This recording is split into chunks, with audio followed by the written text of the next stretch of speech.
Hello friend, Radhe Radhe. तो आप लोग कैसे हैं? अगर आप चाहते हैं कि भगवान श्री कृष्ण की कृपा आप पर बनी रहे तो यह वीडियो पूरा देखें, इस वीडियो को स्किप ना करें क्योंकि इसमें छिपा है भगवान श्री कृष्ण की महत्वपूर्ण बातें। अगर ये वीडियो आपको अच्छा लगे तो प्लीज़ लाइक एंड सब्सक्राइब। अगर आप भगवान श्री कृष्ण को मानते हैं तो प्लीज़ ये वीडियो पूरा देखें। तो आज हम आपको बताएंगे कि दुनिया की हर समस्या का हल इस वीडियो में है। भागवत गीता में भगवान कृष्ण के द्वारा रणभूमि में अर्जुन को उपदेश दिए गए हैं। गीता की बातें मनुष्य को सही तरह से जीवन जीने का रास्ता दिखाती है। गीता की उपदेश हमें धर्म के मार्ग पर चलते हुए अच्छे कर्म करने की शिक्षा देती है। गीता में कहा गया है कि क्रोध से भ्रम उत्पन्न होता है जिससे बुद्धि व्यग्र हो जाती है। भ्रमित मनुष्य अपने मार्ग से भटक जाता है, तब सारे तकों का नाश हो जाता है जिसके कारण मनुष्य का पतन हो जाता है। इसीलिए हमें अपने क्रोध पर नियंत्रण रखना चाहिए। गीता में भगवान श्री कृष्ण ने कहा है कि मनुष्य को उसके द्वारा किए गए कर्मों के अनुसार ही फल प्राप्त होता है, इसलिए मनुष्य को सदैव सत्कर्म करने चाहिए। गीता में कही गई इन बातों को प्रत्येक व्यक्ति को अपने जीवन में मानना चाहिए। भगवान श्री कृष्ण कहते हैं कि आत्म मंथन करके स्वयं को पहचानो, क्योंकि जब स्वयं की पहचानोगे तभी क्षमता का आकलन कर पाओगे। ज्ञान रूपी तलवार से अज्ञान को काट कर अलग कर देना चाहिए। जब व्यक्ति अपनी क्षमता का आकलन कर लेता है तभी उसका उद्धार हो पाता है। भगवान श्री कृष्ण कहते हैं कि मृत्यु एक अटल सत्य है, किंतु केवल यह शरीर नश्वर है। आत्मा अजर अमर है। आत्मा को कोई काट नहीं सकता, अग्नि जला नहीं सकती और पानी गीला नहीं कर सकता। जिस प्रकार से एक वस्त्र बदलकर दूसरे वस्त्र धारण किए जाते हैं, उसी प्रकार आत्मा एक शरीर का त्याग करके दूसरे जीव में प्रवेश करती है।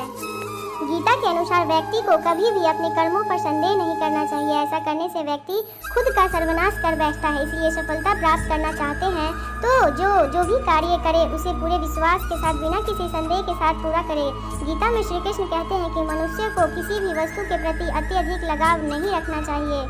गीता में भगवान श्री कृष्ण कहते हैं कि हमें भगवान की पूजा किसी शुद्ध या पवित्र स्थान पर आसन बिछा लेना चाहिए। यह बैठने का आसन ना तो बहुत ऊंचा होना चाहिए और ना बहुत नीचा।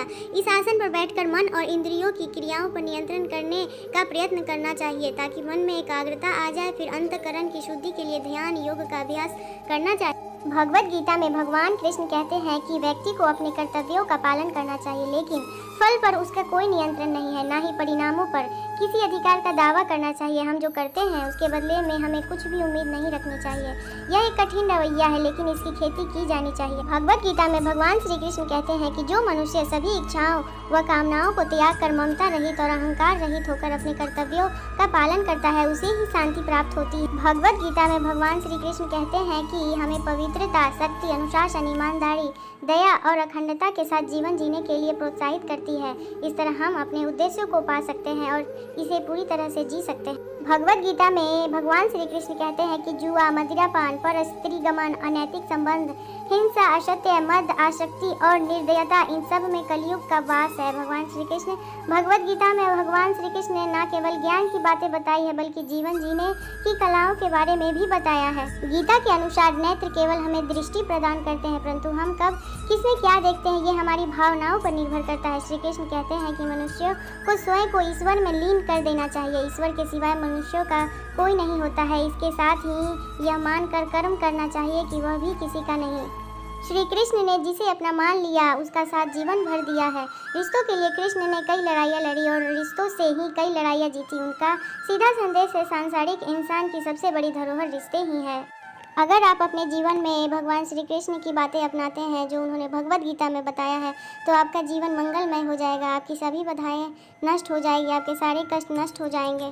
अगर आपको यह वीडियो अच्छा लगा हो तो please like and subscribe and comment में जय श्री कृष्ण ज़रूर लिखें। धन्यवाद दोस्तों।